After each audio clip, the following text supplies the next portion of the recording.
అహ్మదాబాద్ నుండి లండన్ వెళ్లే ఫ్లైట్ అండి 242 మందితో వెళ్తుంది. ఇలాగ ఎయిర్పోర్ట్ దాటిన 5 మినిట్స్ కే టేకఫ్ అయిన 5 మినిట్స్ కే సాంకేతిక లోపాలు తలెత్తి మొత్తం బ్లాస్ట్ అయిపోయి 242 మంది చనిపోయారు. వాళ్ళందరూ ఆత్మలు శాంతించాలి అని మనం మనస్ఫూర్తిగా కోరుకుందాము. ఇలాంటి చావు అయితే ఎవరికి రాకూడదు. ఎందుకంటే ఎన్నో కళలతో వాళ్ళు ఫ్లైట్ ఎక్కుంటారు. ఉద్యోగం చేసుకోవడానికో, వాళ్ళు ఎవరినైనా చూడడానికో, లేదంటే ఏంటి చదువుకోవడానికో ఎన్నో కళలతో వెళ్ళుంటారు. కానీ వాళ్ళకు కూడా తెలిసి ఉండదు కన్ను మూసి తెరిచేలోగా ఇలా చనిపోతారు అనేసి. ఎందుకంటే నేను ఒక ట్రావెల్ బ్లాగర్ కింద ఎన్నో డొమెస్టిక్ ఫ్లైట్స్ ఒక 7+ ఇంటర్నేషనల్ ట్రిప్స్ వెళ్ళిన ప్రతిసారి ఎన్నో ఫ్లైట్స్ ఎక్కి దిగాను, కానీ ఏ రోజు ఇలా అనిపించలేదు. కానీ ఒక్క రోజు అయితే లాస్ట్ ఇయర్ ఇదే నెలలో మేము గోవా నుండి హైదరాబాద్ వస్తున్నప్పుడు ఫుల్ తుఫాన్ అనమాట.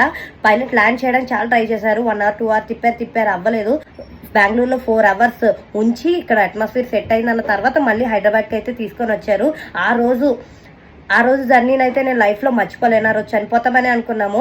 మొత్తం అది కుదుపులు ఇలా పైనుండి కిందకి ఇలాగా ఒకేసారి ఫాలో అయిపోవడం అలా అయింది. ఫ్లైట్ చనిపోతాం అనుకున్నాము. నేను ప్రిన్స్ చేయ పట్టుకొని చాలా ధైర్యంగా ఉన్నాము. మమ్మల్ని అయితే దేవుడు కాపాడాడు. నిజంగా థ్యాంక్ఫుల్ ఉంటాను ఆ విషయంలో. సో ఇలాంటి చావు ఇలాంటి ఇది ఎవరికి రావద్దు అని కోరుకుంటున్నాను. అలాగే చనిపోయిన వాళ్ళ కుటుంబాలకి మనసుకి ఊరట దొరకాలి, శాంతి లభించాలి అని కోరుకుంటున్నాను. అంతే.